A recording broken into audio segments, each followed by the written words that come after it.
Uh, let's have a look at our final product once again. And I'll show you two things. I'll show you how to model two different ones. Because it really depends on what your approach is. It's going to be a more simple one, which is going to be this stick.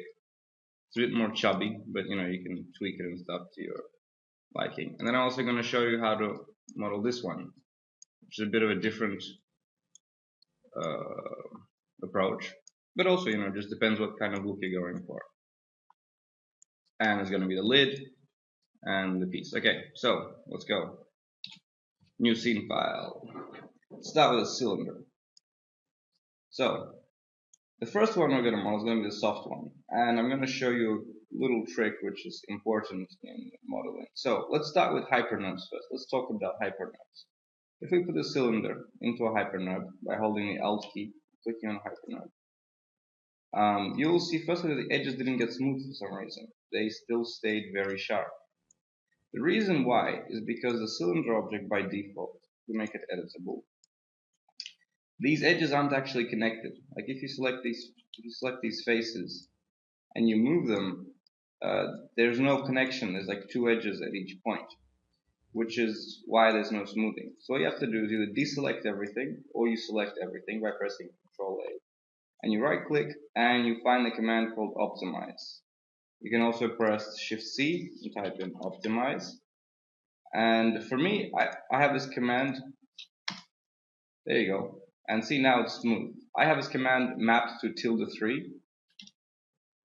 Tilde is the button next to your 1 key on the left of it, or the left of the keyboard. And that, because it's a command that I use very often, because you always get a primitive and you have to, make it into one object. Anything with a cap, so cones, tubes, oil tanks, they all have the same problem. Anyway, now that we have this, I'm going to show you how hypernubs works. Right now, as you can see, it made it very smooth. But if we go to our knife tool and we select loop here, knife tool is, by the way, here. My shortcut for it is just K. If we add a cut on the edge here, you'll see it sharpens it up. And if we add another cut here, it sharpens it up further. And we get a nice bevel. Now, how hypernubs works is the closer the two edges are to each other, the more defined the edges. So, for example, let's undo, get rid of this edge here. So now if we go to the move tool and we double click this edge here, the further away we move them, the smoother the whole thing gets. See? So sharp edge, smooth edge. And you don't have to do the whole one, you can just do one, and as you can see, we get sharp edges here, and then it smooths out for this edge. Similarly, if you get, these edges, if you move, let's say we rotate it, and we move it closer to this plot, you'll see we form like an angle here. See, and you get a sharper edge. So this is the approach that we're going to be using for our lipstick. So delete this. Let's make a new cylinder. Let's make it editable. Press tilde3 or optimize and throw in a hypernub. Now this is also a problem you're going to notice with the cylinder the way it is. You see these ridges that you get, these ribs? That's not exactly what we're looking for. So to fix this, what you have to do is you select all your you select all these faces. By the way, notice that when I make a cylinder, your cylinder might be different. Your cylinder might have a lot of subdivisions. Mine only has 12 because whenever I model stuff, I like to start with low poly objects. So what you do is you set this to 12, and then you go edit and set as default. And then every time you make a new cylinder, it will be nice and low poly, ready for model. So back to our cylinder here. We select these faces here. By the way, I switch between faces and points. If you don't notice here, I have the map to my keyboard shortcuts 1, 2, 3, and then object mode is 4. I changed it when I was learning Modo, and it turned out to work really well. So if you use 1, 2, and 3 and 4 to switch between these, it makes your workflow much faster. So anyway, 3 for faces. Now I press the I key, which is inner extrude inner, and I will click and drag in an empty space to pull these guys in. As you can see, that kind of fixes the problem, but as soon as we move this guy up, the problem comes back. So what we're gonna do is we're gonna press UZ, which is the equivalent of melt. It's over there in the command, Shift C, melt. That's the one. And it makes them into one polygon. And then we're gonna go into the knife tool, and we're gonna go line, and we're gonna make some new cuts. We're going to cut straight across here. We're gonna cut straight across here, straight across here, straight across here, and straight across here. This already makes it much better, but the problem is that right now here we have a triangle, and triangles are bad for smoothing. Not as bad as what we had before, because we had a whole bunch of polygon lines coming into one point. That's really bad. But right now, not the best.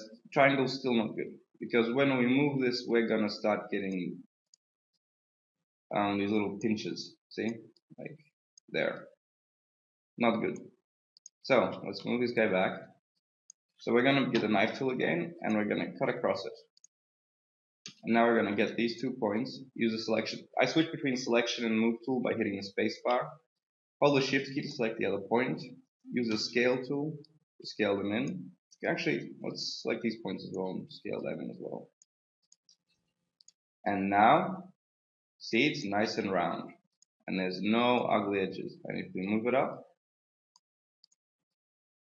see, still nice and smooth. We have a bit of a, it's still a bit of an issue that we have there. Oh, because we got the triangles again. That's right. That's what we have to do. We have to get this edge now, and this edge, and then right click and click dissolve.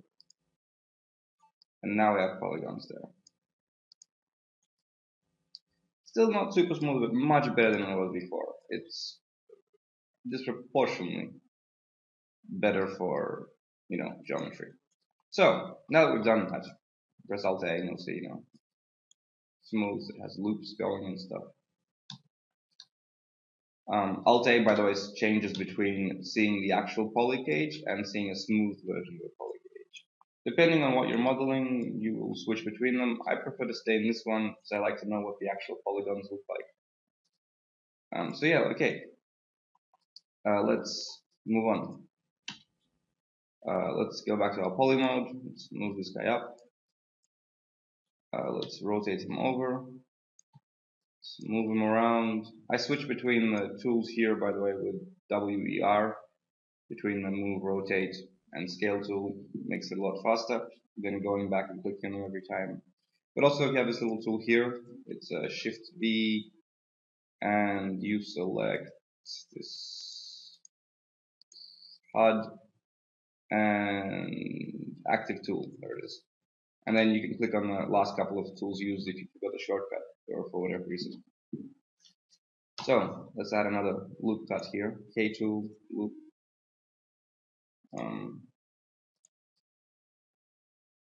Okay, that looks about right. Got another one. That does not look like what we want it to look, does it?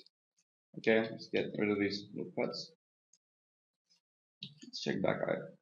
I'll have to check back on what I did, because sometimes you experiment with stuff and you get there and yeah, see, there's just one big piece and it's just rotated down. So let's scale this guy up. Let's add one loop cut just along the edge to make it maybe UI to expand selection, or you can press V, select, and expand selection. Wherever it is, grow selection, there you go. Let's scale this guy in a bit.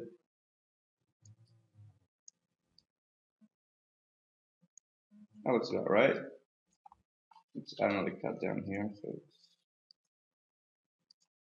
it's some snapping. There we go.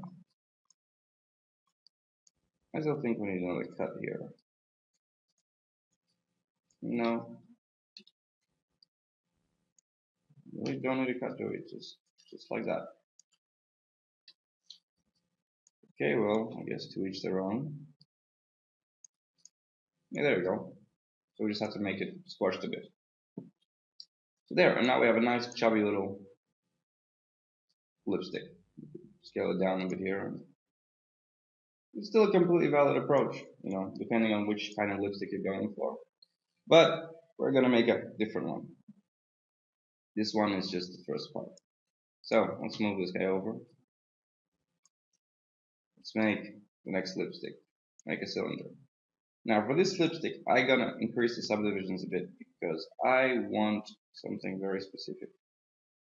See, I want there to be 3 faces pointing on one of these axes, and you'll see why that is in a minute. But I think this is the correct amount. Let's just check in here. No. If you see in your other views, you don't see the subdivision, it's because your display is set to isoparams instead of wireframe. See? Okay, good. That's what I wanted. I want this evenly, these 3 edges facing in one direction. Whoops. Okay. Sorry. So, let's extrude this guy upwards. And let's make it editable, press tilde 3, throw it on a hypernode. Wonderful.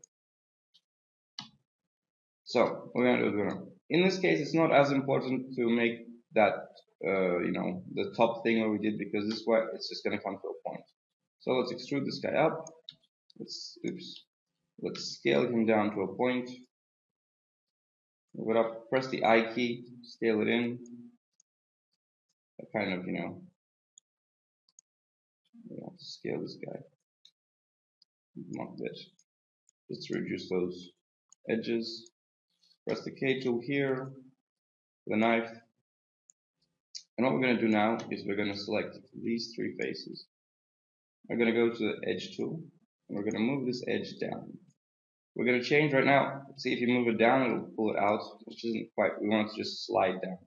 So what we do is we go here and we go W for the move tool, or here move tool. And you'll see here now, I can change the orientation from axis to world. And now I can just move it down. And I get this nice little shape here. And I'll go to face mode. And now I'll press the I key and I'll scale it in just a bit. Then I'll use the actual scale tool to push it in. But the thing is, what I want to do also is I want to add some more loop cuts. Add like one here and one there. Because I want to get these points here. I want to select these points, holding the shift key with the selection tool. And I want to move them out. So it's more like a droplet shape. This way it's getting closer to what I want. But now I want to also get this edge here and move it down. I want it to smooth into the rest of the shapes. It's not so sharp here. Maybe I want to scale this whole thing down. By the way, if you notice, I do this rectangular, when I select all these objects, I do this rectangular selection without apparently selecting a tool. If you have a mouse with forward and back buttons, they're 4 and 5. One of them gives you this radial menu, it's the back button, but the forward button lets you temporarily switch to rectangular selection, which is very convenient because if your rectangular selection is set to options and this thing is unticked, it means when I'm in my normal selection tool, I can select things that I can see, but it doesn't select anything behind it. But if I want to select, for example, this whole, all of these points, this whole loop of points, I can just click and hold my forward button and drag the selections just here. And it selects all the points behind it as well. So here we have it. I don't like how thick it is, so let's scale the whole thing down. Oops. Scale tool. Scale it down. Now it's a bit too much like a bullet and too pointy, so I think I'm going to go to point mode and I'm going to scale these guys together a bit. I'm going to move them up. And I'm going to select these points and deselect these points. Move down a bit. So maybe select these points and move down a bit. Move this one down a bit.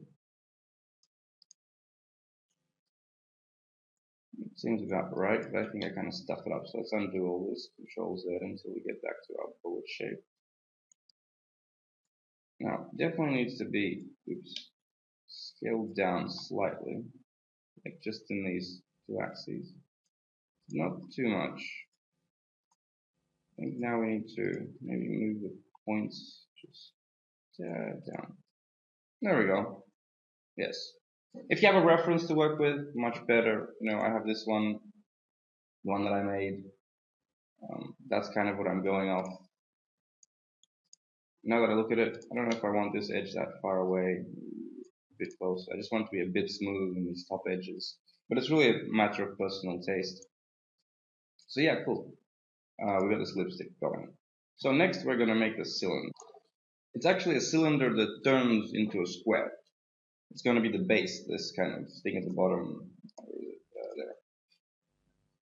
You can't really see it here, but if I show you my other file, show my HyperNode, you'll see that the object that at the top, this thing here, it's a circle, but at the bottom it shifts into a square shape. That's what we're going to make right now. Then later we'll use the same thing for the lid. So, by the way, if you're thinking how I switch between projects so fast, if you press Shift F12, you get your command manager, and here you press the next project, and I have it mapped through Control tilde. So when I want to switch, I just go Control tilde, and it switches to the next project. Handy little tip. So let's make a new cylinder. This is the right amount of circles for us. Let's move this guy away for a moment. Okay, the usual process, we press C, we press tilde 3 to optimize, we press OK. Once again, Shift C, optimize. If you can't find it, it's there.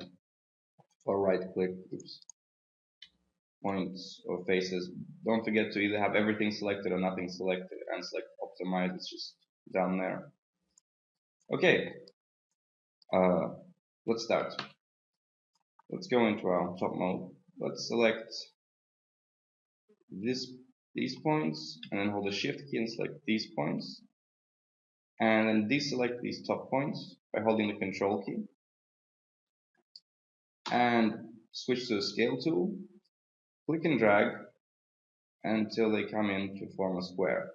As you can see, it is now, the bottom one is now squarish. The top one, see, the top one is still circle, but the bottom one is now square. Now, to make the edges even more defined, we're going to select these points and hold the Shift key, these points, and these points, and these points. And then don't forget, deselect the top points in this view, because we only need the points at the bottom. So yeah, once we have them, now what we do is we deselect these points as well, and these points. We just need these points, and we scale them out by clicking the little red handles. We just scale them out this much, just so they can't overshoot these points. They have to just be before them. And then we select these points, hold the Shift key, these points, deselect the top points, and now we're going to scale them up. And as you can see, we have a nice square shape here. And the square shape turns into a circle shape on this side. Nifty, right? So let's drop this guy into a HyperNode. And again, we have the old issue of it being too smooth. So we go K tool, K for knife. And we just add a cut here. And we can add a cut here. And we can add a cut here. And a cut here. And ta-da, we have our base. Now obviously you can scale it, you can move it down depending on how you want. But here's a nice little trick. Right now it evenly goes from square to circle. But if you want, for example, the square to keep going further up, if you add a knife cut like here, and then you go to the move tool and switch to the edge tool and double click this, you can now move it up. And now it will remain a square for longer, so it'll only start shifting into the round thing much later. So you can tweak. For example, you can have it all the way square and then it just goes round in the end. So it really depends on what kind of object you're looking for. So I'm going to leave it at this, and I'm going to go to my point mode, and I'm going to get these points, and I'm going to just scale them in a bit. and then I'm going to move them up. Then I'm going to deselect these points, and I'm going to move these points back down. Because I think it should have a relatively small base. But yeah, there you have it. And also don't forget you can scale these guys out and to achieve different results depending on what kind of container you're looking for. So now that we have this container finished, we will start modeling the chrome area that connects the container with the actual lipstick stick. So let's make another cylinder. Let's move the guy up. Let's scale him down a bit. Sorry about that. And let's add some cuts. Now, here we can see we have 1, 2, 3 areas. So, for these 3 areas, what we're going to do is we're going to move this guy up to the top. We're going to make it editable. We're going to press tilde3, which is an optimize command, which we've talked about already. And we're going to get our point mode, and we're going to move these guys down. And then we're going to go to knife tool, which is in loop mode. And we're going to add 1 cut and 2 cuts. And what we're going to, firstly, yeah, it's good enough, I think. Maybe go back to the model tool and scale tool and maybe scale this out just a bit.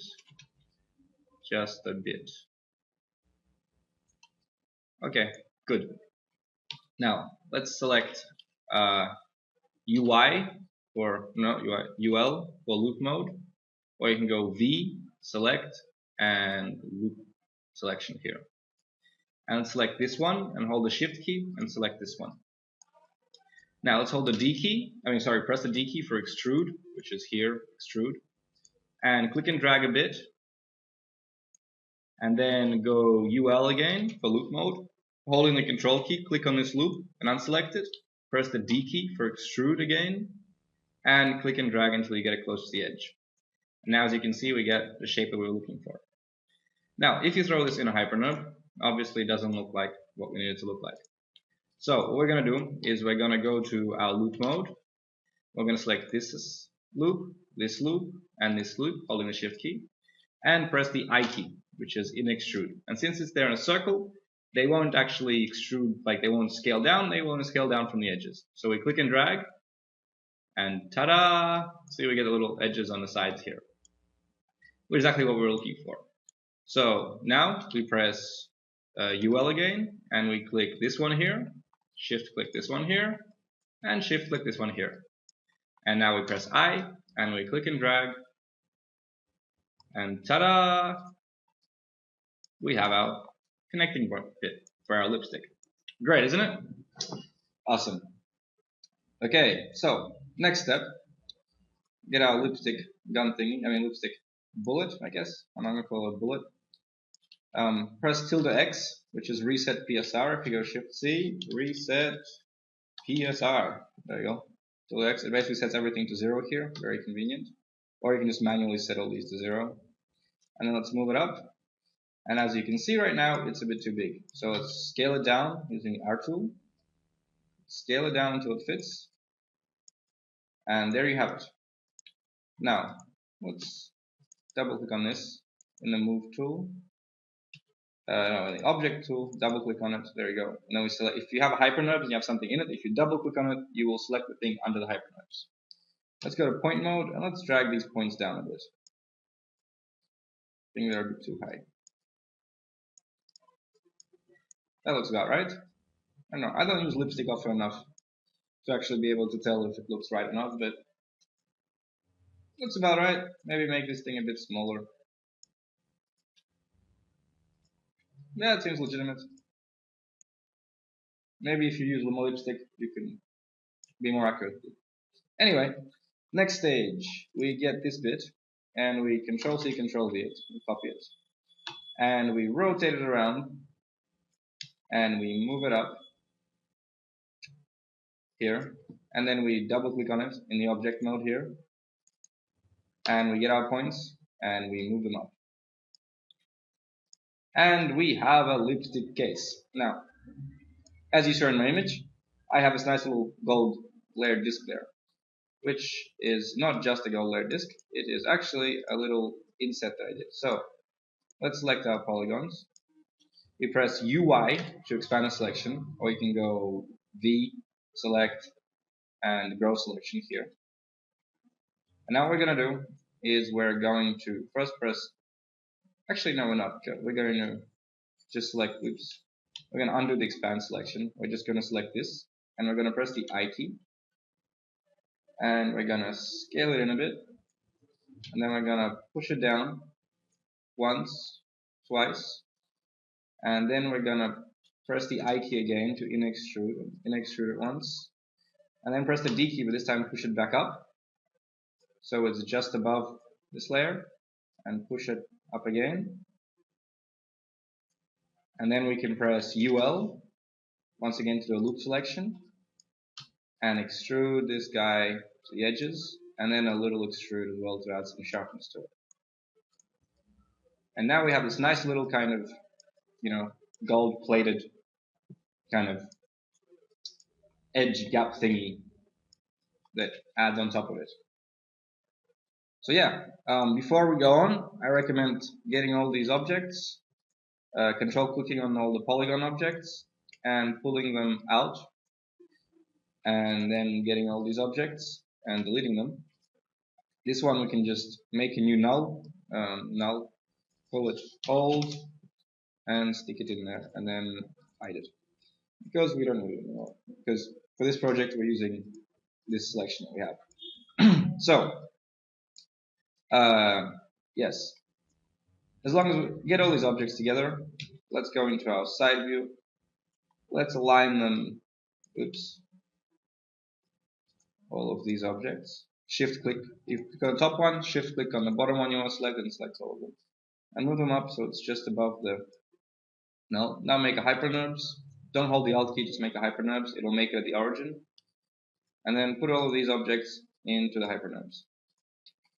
And actually, no, you also have to make a null object also at the origin, put it under the hyperNURBS, and put all these objects into the null object. There you go. And now they're all smoothed, and they're all smoothed by one hyperNURBS object. So we don't have to worry, so we can turn it off and on very quickly. Let's move this lid off. Let's rotate it sideways. Let's move it down. Oh yeah, by the way, you probably want to make a hole in it, depending on how you want to orient it. So let's quickly make a hole in it. Select all these faces, press I, press D once for a small one, like click and drag for a small thing, and then click and drag again for a bigger one, and then again, and you probably want to scale it in a bit so it doesn't poke out here, and you're good to go. So, and you can pick which angle you want it to be from, doesn't really matter, but since we're going to have this little metal plated thing, probably a good idea to have metal plated thing facing you. So, let's name these quickly. This is our top lid. This is our chrome bit. This is our base. And this is our lipstick stick thing. There we go. Okay. So this concludes the modeling part of the tutorial. And in the next part, I will start showing you how to add materials and lights and all that other wonderful stuff. I'll see you there. Oops. Okay. Note on these panels, good idea to group them into one object. Right click, Cinema 4D tags, compositing tag, and turn off cast shadows. There you go. Because otherwise you sometimes have them and they block the lights or something and you have issues. So there we go. We're having this nice little black line down the middle, which is what I was going for. Because I don't want this big black gap down the middle. You can drag them out if you want. Because if you see in my example, see there's also black on the edges. So it kind of gives like a zebra feel. But as you see now, we don't have the one on the side. So let's scale it down a bit. And let's move it around a little bit more. Scale it down further. There you go. Now, as you can see, now we're getting this nice, like, another black one. So it's not so, uniform. And also this plane, let's scale it down. Let's move it out here. See, and already getting this nice effect. Let's get our black material, tweak it a bit now. Also, you can increase the quality of this preview if you want. Make it bigger or just render slower. Or you can make it really bad, so you get like a live, depending on how fast your computer is. This is a very effective approach. So, black material, let's see what we got here. Now let's just double click on it. Better materials. Have a window here. So, if we hike up this middle, this original reflection, we will get more reflection overall. But if we hike up this one, we get more reflection on the edges. See, so you kind of get the highlights, which is pretty much what we want. So let's hike up here. And whenever you want a full render of this, you just click it and you render and you can see what it looks like with better quality. So let's keep going with this. I'm going to also tweak the lighting here because I'm a stickler for, like, I love good lighting. I love lighting which I can make, Let's move another one to the side here maybe and lower it down. And also here, I think this back panel that we have, I think it's too far away. Let's move it in closer. And now this backlight that we had, which one's next? There we go. Oops. Let's move it a little bit.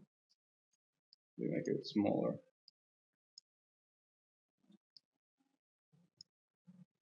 Let's add some warmth to this light. Let's go attributes. Let's make it a bit yellower.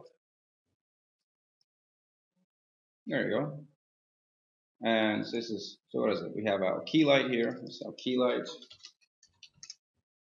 Then we have our fill light, which is just a fill from the side.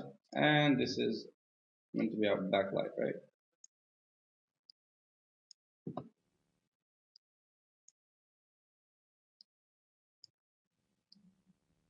Let's move it off camera. There we go. Sweet. Also, the material here, let's add just a plain white material onto the. There you go. Got kind of a bit of overkill there. Let's turn the strength of this guy down a bit. Color, brightness. There we go. Now this is our backlight. Let's scale him down. Once again, let's get to fill in more of the screen so we can see what's going on here. Let's move him off screen perhaps a bit. There we go. And where's our key light?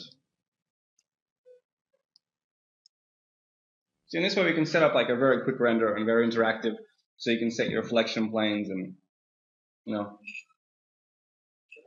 tweak your materials, and you don't have to worry about waiting 5 minutes for every frame to render with GI, or with like some really fancy softbox render or whatever people use. So this is how we're going well with the lid. Now, this lipstick material. As you can see in my picture there, we have this nice little glittery material on it. So what we're going to do is we're going to double click on this. We're definitely going to make it darker. And we're going to hit up the reflection Fresnel a bit more. And we're going to go out to our luminance channel. And we're going to add, see, that's not what we want. We're going to add noise. And we're going to click on it. And we're going to select a noise like Booyah. See, we're getting there, right? And we're going to increase the low clip. Maybe not so much. And down the high clip. So basically what we get is we get these really bright white dots.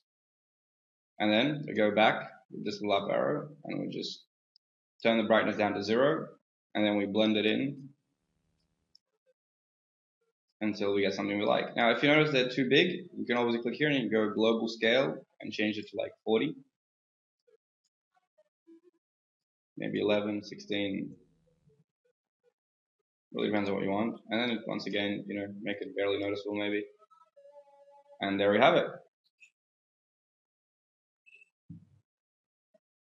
Now, as you will notice, this thing is a bit too reflective, I think. So let's go back to our black material. The reflection, let's tune it down, make it a bit more sophisticated, because if it's too glossy, it looks kind of like candy or something. And let's rotate our lid because we need to make a gold material. Where is our lid? Top lid. Let's rotate this guy around. And let's turn off Alt R to turn off the render region. Let's go selection tool, select our front faces, and then go UI, UI, UI, UI, UI, until we have with our camera, Control Shift Z is undo camera move. Very useful feature. Okay, because if you remember, we set up these reflection planes, and if we move our camera out of the position where we had it, the reflection planes kind of stuff up. That seems about right. Okay, so let's go Cinema 4D tags. You can't see it off screen. So in case you missed the other tag, the compositing tag, it was also in Cinema 4D tags. So anyway, off Cinema 4D tags and select protection. And now the camera won't move. So we'll move back. And since we've deselected, actually wait, no, let's turn it off. Let's move the camera here so we don't have those planes intersecting. Move it down a bit. Okay, and now right click Cinema 4D tags and protection. And click this little white box, and now we're in editor view again. We can turn off our render region because we don't need it. We can select our top lid again, and we can see how much we've selected. So we still haven't selected those points there, so let's go UI again. There we go. Now those faces are selected. Brilliant. And let's apply material to it. Let's control drag out chrome. Let's call it gold, and drag it on top of this thing. As you can see, it automatically creates a selection tag and automatically puts in the selection here, so if you change this, for example, to S1, then change this here to S1 as well, and it will be correctly applied. Now, gold material. First step, reflection needs color. So let's turn on, make it gold. See, closer already. It also should have some Fresnel. Let's drag it down a bit. Drag this down a bit too. As you can see, now the color disappears. So go here, select out this thing black and change it to a brown. And change this to a yellow. And already we're getting a better gold material. Let's make the brown really dark brown. There we go. And let's change the color to something gold as well. Or not. No, let's keep it black. Let's just maybe hook up the reflection a bit more. It's a bit of a tweaky process. Anyway, so we have applied. Let's have a look what it looks like. Back to our camera here. And Alt R. Okay, right now it doesn't look like what we need to. It looks too yellow. I mean, too orange. So let's make the color a bit more yellow. Right now it's a really flat surface. So let's turn off our camera again. Alt R. What we're going to do is we're going to select these polygons here, and we're going to ever so slightly move them. Whoa, what happened there? Oh yeah. Don't forget in attributes when you use the move tool, modeling axis, and modeling axis, and change this to select to object. There we go. And move this guy out a bit.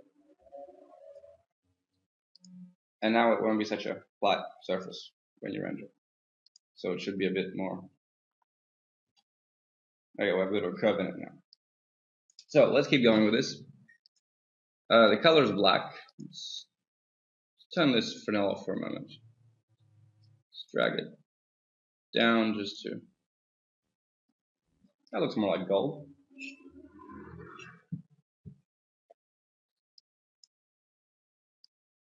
No, not quite the elegant gold that I'm looking for.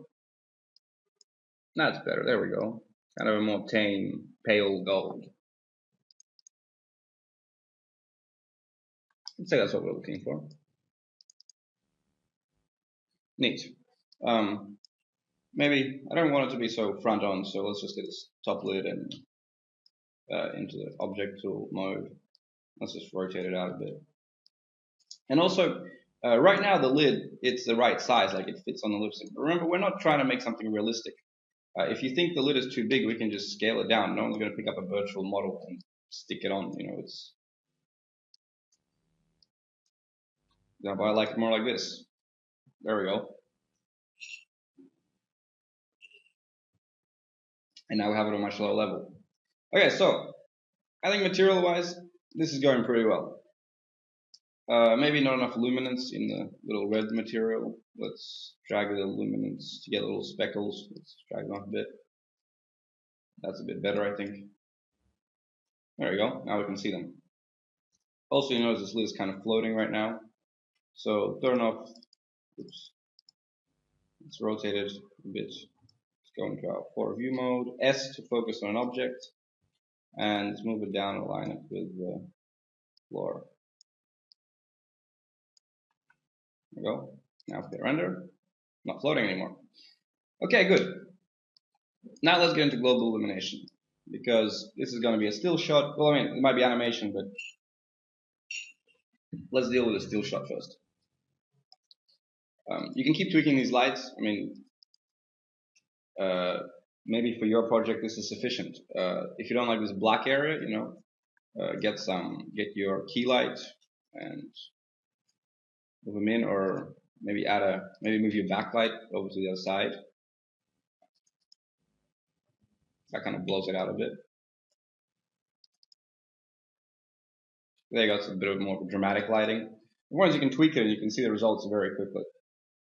So, let's see what global illumination looks like without the lights. Let's go Control B. Let's go Effect and Global Illumination. And change this to IRQMC Still Image. Thing is, you remember we made this luminance material? So these materials are already illuminating the scene. So if we turn off all the lights and we hit render, we still get lighting.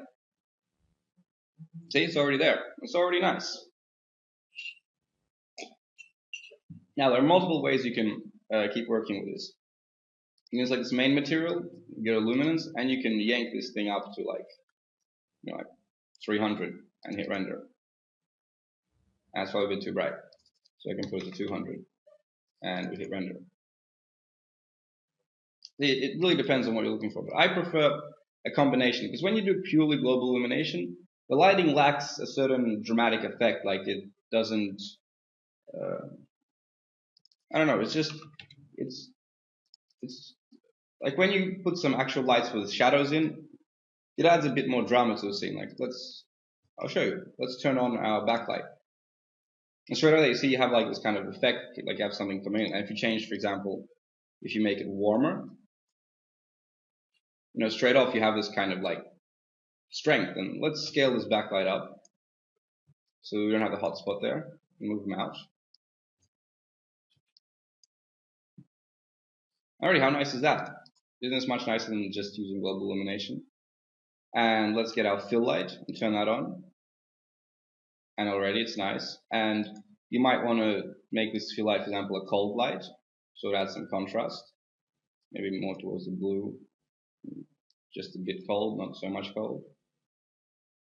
And our key light, it blows everything out of proportion. That's why we're going to go select it. We're going to drag it down to like maybe 12%.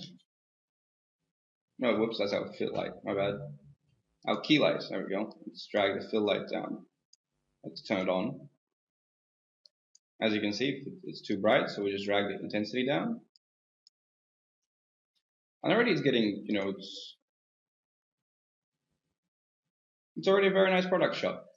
Except I think this blue light needs to be this fill light, which is blue, right? So yep.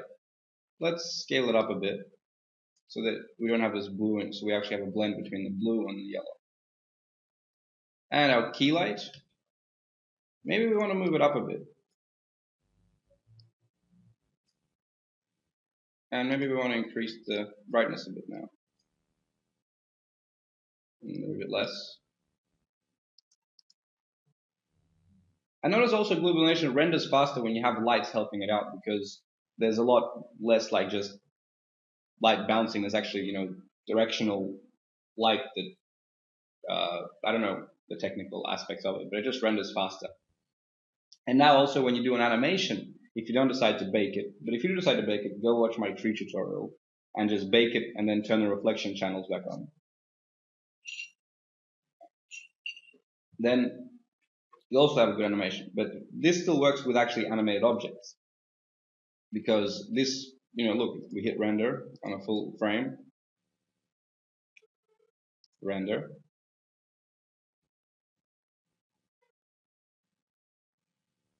and renders the whole scene in like 6 seconds. And I don't really have it even that much of a powerful computer. Well, I'm looking at this main scene. I want to get the key light and I want to make it warmer. So let's give it some warmth.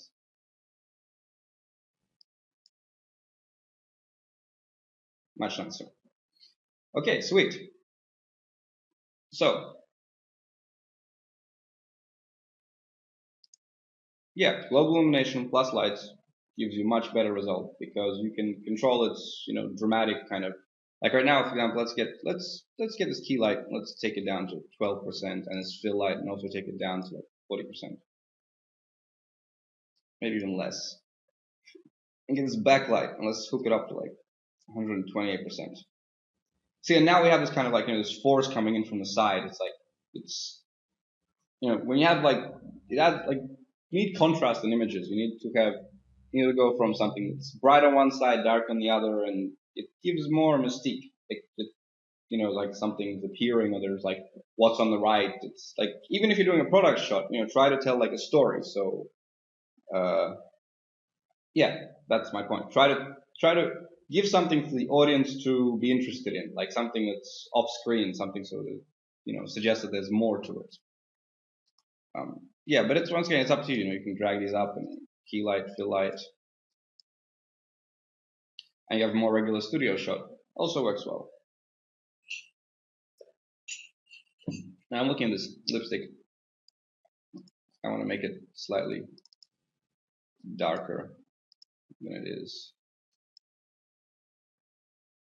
Don't put it up. Just right. So yeah, there you have it. This is how we create our lighting for our awesome lipstick.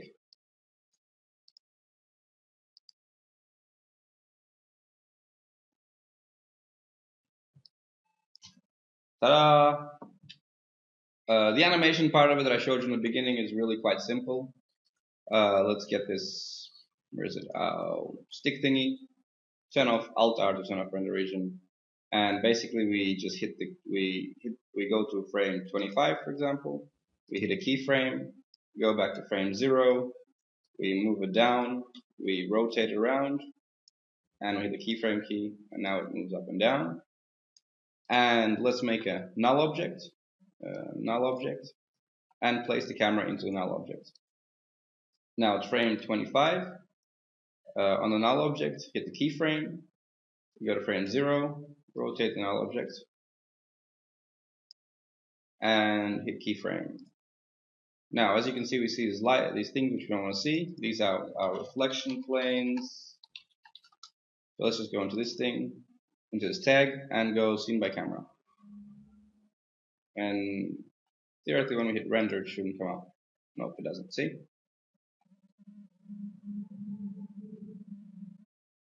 And when we click and drag and rotate it, there we go, it comes up. So if we I'll hit the render button. Let's go.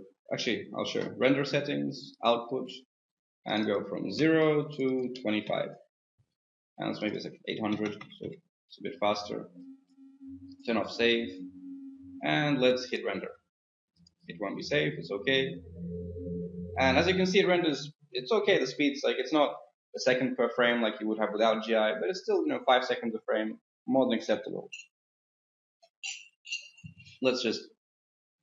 I'm gonna pause this and come back. And we're back. And this is our animation. The whole thing rendered on my computer in like 2 minutes. And I don't have a powerful computer. My computer is pretty much the cheapest quad core you can get. I tend to go through them quickly. So yeah, and you know, mostly 5 seconds a frame. This is totally usable for animation. You know, so yeah, there you have it. This is your tutorial on how to make a lipstick, how to model it, how to set up a studio.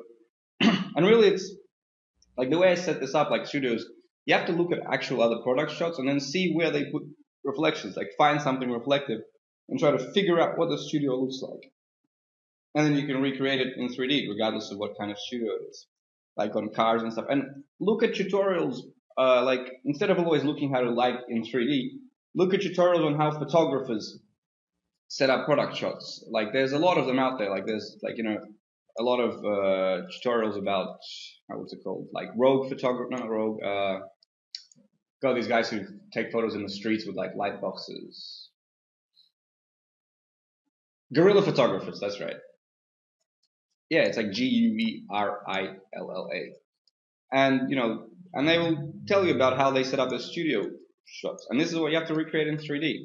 Then there's just, you know, you balance it with reflection planes and lights, and you have more control because your reflection plane doesn't actually have to generate light, and get light to come from somewhere else.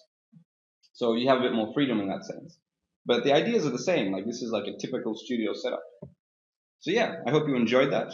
Go check it out. Leave me some comments. Tell me how much you liked it.